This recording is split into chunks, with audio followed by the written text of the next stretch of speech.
Megawati itu begitu mendewakan Soekarno, seakan-akan Indonesia itu dimulai dari Bung Karno, sampai ada paham Soekarnoisme bahwa Indonesia itu seakan-akan dimulai dari Soekarno. Memang deklarator kemerdekaan Indonesia itu Soekarno, tapi umat Islam atau partai-partai Islam itu tidak kecil hati, karena embrio yang bernama Indonesia itu dari tahun 1908, sebelum ada partai nasionalis yang berani melawan kolonialisme Belanda, adalah partai-partai Islam. Sehingga kebangkitan Indonesia dimulai 1908, karena saat itu yang pertama mencetus ide melawan Belanda adalah kiai-kiai Islam, yaitu saat itu bikin serikat dagang Islam, terus lama-lama menjadi serikat Islam, terus lama-lama menjadi partai Islam. Dimulai dari angkatannya Hos Cokroaminoto, jenis Haji Umar Said sinten Cokroaminoto, terus disingkat jenis Hos Cokroaminoto. Jadi tidak bisa Indonesia itu meninggalkan partai Islam, karena dulu pertama pendiri era kepartaian niku malah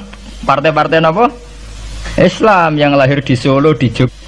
Bahkan sebelum ada negara yang bernama Indonesia, itu ada negara yang bernama Demak Bintoro, ada Demak Ngayogjakarta apa? Karto. Itu semua negeri apa? Islam. Ya paham. Sehingga secara kesejarahan kita tidak kalah sama tuanya Soekarnoisme atau partai PNI. Dan sampai kan kita ini kan kayak dinabubukkan seakan-akan Indonesia itu dimulai dari Soekarno, sehingga nak wani Pak Karno itu koyok-koyok itu kita anti Indonesia. Ya kita tidak mungkin nggak menghormati Soekarno, beliau sebagai pahlawan besar kita hormati ya, tapi ya kebesaran Pak Karno demi bangsa Indonesia jangan kemudian direduksi, disederhanakan hanya melewati partai. Ya itu kan namanya pengkerdilan.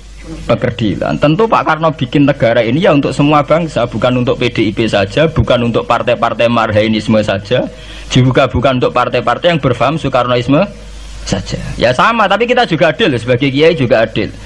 Hos Cokroaminoto bikin partai Islam adalah untuk mengusir Belanda dari bumi Indonesia, yang nantinya juga untuk kepentingan semua bangsa Indonesia, tidak hanya yang Islam saja.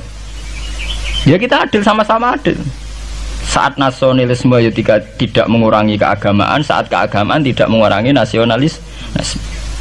Tapi itu tadi kemudian ini dikerdilkan secara politik.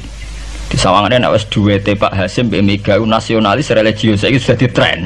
Angger duet senengane pasangan nasionalis sampai religius. Apa nak nasionalis terus wajib sholat?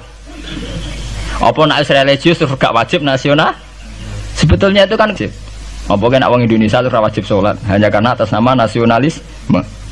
Apa nak wis kiai itu wajib bayar pajak.